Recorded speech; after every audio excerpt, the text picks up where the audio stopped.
Hi, this is Peter. Welcome to another episode of Beyond the Cane Pole. This is going to be kind of the new format that I was talking about in the last video. Alright, what I want to talk to y'all about is something that I've noticed on a few YouTube videos, and I'm going to go into in depth for part of it where I feel that they're being a little wrong on what they're saying. Now, I'm going to preface all this by saying you should not litter. You should not leave trash on the ground. Take your little pieces of line, put them in a pocket, dispose of them properly, which would actually be put them in one of those recycle bins. You know, that they have those line recyclings at a lot of boat ramps and a lot of places.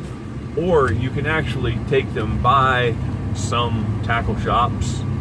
You know, Cabela's I think used to do it. Gander Mountain used to do it. They had a place to drop your fishing line. Or I believe you can put it in a box and mail it back to, mail it to Strin or wherever you're getting your fishing line from. Always take your plastic bottles, your aluminum cans, plastic cracker wraps, whatever. Take your trash with you. You packed it in, take it back with you. Don't let it blow out the boat. Don't let it blow off from the bank. There's another turkey. Seeing turkeys today, like right and left. Did you see that one? No, I didn't. That's pretty big. Getting back to it. You see, that's what's going to happen when I'm driving. You see these things and you're going to say it, but don't leave trash behind. I know one spot that was a traditional camping spot. Everybody camped there. I camped there as a boy growing up. We usually take my birthday and go camping there. That now has no camping signs. Now, technically, you weren't supposed to camp there anyway, but it was always overlooked until the trash started building up. Now, we're going to get to where it's kind of a rant and rave. I see trash as plastics, glass, paper, etc. If you fillet some fish and you're there on the riverbank or you're there on the side of the lake or side of the pond or whatever, I feel it is better for the environment, specifically the environment of the pond, to return as much nutrients as you can while you're still taking your fish. In other words, put your fish carcass back into the pond. Now that doesn't mean throw it up on the bank. What that means is give it a nice long hard pitch out into the water. You might even need to puncture a swim bladder on a fish to get it to sink. These things will sink down. I've never had one float away on me, and they will go down to the bottom, and the benthic worms and microorganisms and all will feed on the carcass. Then other small little microorganisms or small organisms will feed on those. Then your minnows will come by and feed on those microorganisms. Then the minnows will be eaten by bigger fish. Or, shrimp, crawdads will even eat the carcass. They will get eaten by bigger things, supporting growth, supporting the pond itself. There is nothing worse, especially with a small pond, than taking all the fish out, but you're taking all the end cap nutrients out at that point.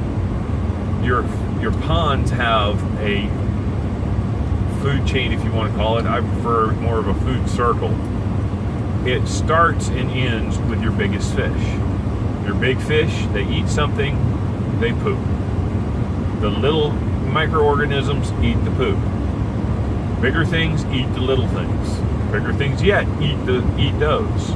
The plants also thrive off that. Somewhere in there you have fish that eat plants.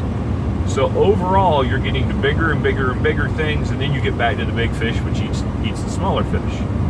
It's a circle.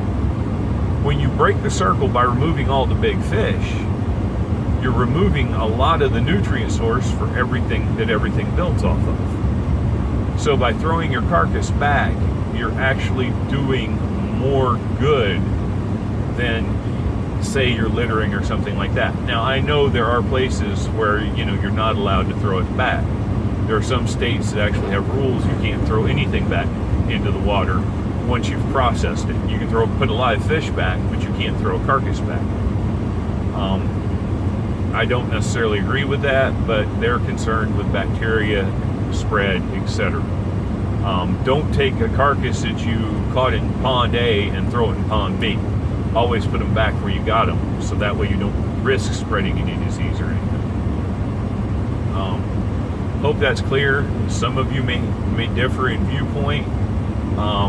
This is a scientific, study. This is ecology, and there have been studies and are studies out there, and even trout fishermen. If you take a trout, skin and fillet out your trout, or just the guts. A lot of guys just take everything with the guts and gills, put them back in the stream, tuck them under a rock so they don't wash downstream. It feeds the environment. And going with trout, and let's go with salmon, for example. Salmon will swim from the ocean upstream, spawn, die, their carcasses feed the stream for the spawn and fry. It's a natural way of things. There are so many people who get upset that somebody throws out a fish carcass. Yes, if you throw it on the bank, it's not doing any good. Throw it on out in the water. Give it a nice, good heave so it goes out and it sinks down. That's about all I got to say about that. I hope you understand that. If you agree, disagree, whatever, leave it in the comments.